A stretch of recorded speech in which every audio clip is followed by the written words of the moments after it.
Hi friends, praise the lord. నేటి tongue twister షయార్యాషూబు యెషయా కుమారుడు. ఇలా ఫాస్ట్గా 5 సార్లు పలకండి. షయార్యాషూబు అంటే ఒక శేషము తిరిగి వచ్చును అని అర్థం.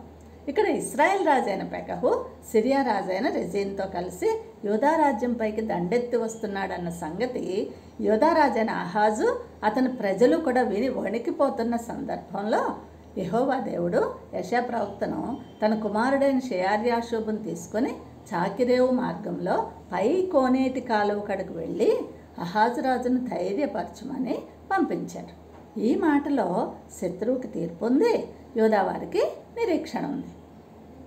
ఇక్కడ ఆహాజును యెరూషలేంలో కాక ఒక ప్రత్యేకమైన స్థలంలో కలవమని చెప్పారు యెహోవా దేవుడు.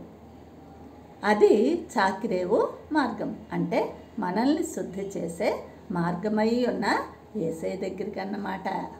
మరి పైకోనేటి కాలువ ఏంటి అంటే అది యెరూషలేం అంతటికీ ప్రధానమైన నీటి సరఫరా కేంద్రమైన గీహోను కాలువ ప్రారంభ స్థలం.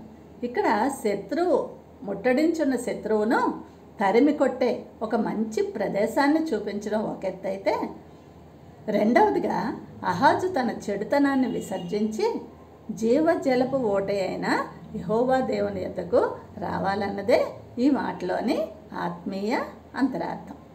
ఓ విశ్వాసి, నువ్వు ఎంత సంక్షోభంలో ఉన్నా భయపడకు సుమా.